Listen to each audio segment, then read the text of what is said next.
हवामान खात्यानं विदर्भात उष्णतेच्या लाटेचा इशारा दिला आहे आणि त्यानुसार विदर्भात सूर्य चांगलाच आग ओकू लागलाय।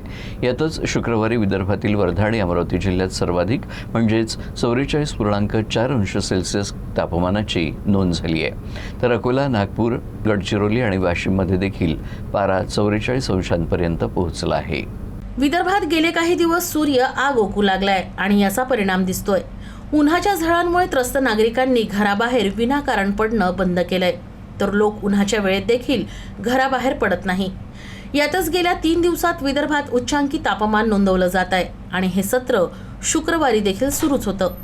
शुक्रवारी विदर्भातील 7 जिल्ह्यांचा पारा 44 अंशावर पोहोचला। जगातील 15 सर्वात उष्ण शहरांमध्ये विदर्भातील 6 जिल्ह्यांचा समावेश होता।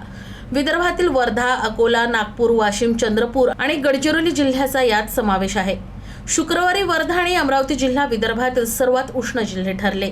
या 2 जिल्ह्यात 44.4 अंश सेल्सिअस तापमान नोंदवलं गेलं आणि त्यापाठोपाठ गडचिरोली, नागपूर आणि वाशिम जिल्ह्यात 44 अंश सेल्सिअस तापमानाची नोंद करण्यात आली।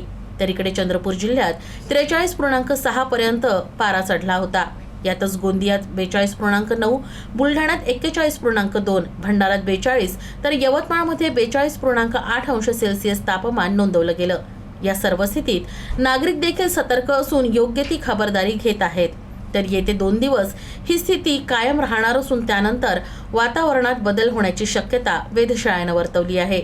19 तारखेनंतर विदर्भात काही ठिकाणी ढगाळ वातावरण राहणार असून काही ठिकाणी पावसाची शक्यताही वर्तवण्यात आली आहे। मात्र तत्पूर्वी इथं 2 दिवस उष्णतेच्या लाटेचा इशारा देत हवामान खात्यानं नागरिकांना खबरदारी घेण्याचं आवाहन केलंय। तर या इशाऱ्यानुसार नागपूरच्या जिल्हाधिकाऱ्यांनी खबरदारी म्हणून नागपूर जिल्ह्यातील सर्व शाळा, महाविद्यालय आणि कोचिंग क्लासेसना शनिवारी शासकीय सुट्टी जाहीर केली आहे।